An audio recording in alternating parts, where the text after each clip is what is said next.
অনেকে আমাকে প্রশ্ন করে, ভাই আমার প্রোফাইল হ্যাজ সাম ইস্যু, মানে আমার প্রোফাইল বলছে আপনার প্রোফাইলে সাম ইস্যু আছে। সাম ইস্যু থাকলে আপনি কি করবেন? এটা খুবই গুরুত্বপূর্ণ বিষয়। সাম ইস্যু বলতে আপনি ফেসবুকের নীতিমালা লঙ্ঘন করেছেন, আপনি ফেসবুকের কমিউনিটি গাইডলাইনটা ফলো করেন নাই, এই জন্য আপনার প্রোফাইলে সাম ইস্যু চলে আসছে। যদি সাম ইস্যু চলে আসে, চিন্তার কোনো কারণ নাই, হতাশার কোনো কারণ নাই। সর্বপ্রথম আপনি একটা সেটিংস করে নেবেন। সাম ইস্যু আসে কেন? আপনি ফেসবুকে কোনো পোস্ট করছেন, কোনো কমেন্ট করছেন, ফেসবুক রোবট সেটা ট্রান্সলেট করে দেখতে পারছে না। এই জন্য অনেক সময় আমি তোমাকে ভালোবাসি, আমার সোনার বাংলা বিভিন্ন কথা লিখলো, সাম ইস্যু দিয়ে দেয়। আপনি সর্বপ্রথম একটা কাজ করবেন, আপনি সেটিংসে চলে যাবেন, ল্যাঙ্গুয়েজ অ্যান্ড রিজন, ভাষা ও অঞ্চল, 4টা সেটিংস ইংলিশ করে নেবেন। পঞ্চমটাতে লেখা আছে শেয়ার ইউর মাল্টিপল পোস্ট, এটাকে অন করে দিয়ে সেভ করে দিবেন।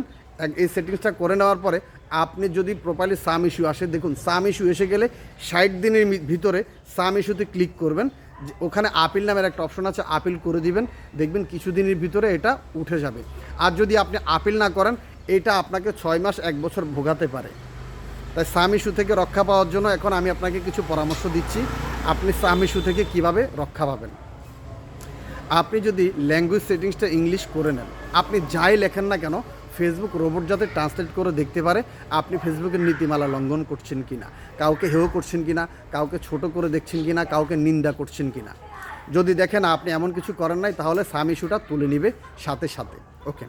নাম্বার 2 হচ্ছে, আমরা যাদের আইডিতে সাম ইস্যু চলে আসছে, সর্বপ্রথম প্রোফাইল ছবিটা চেঞ্জ করে নেবেন।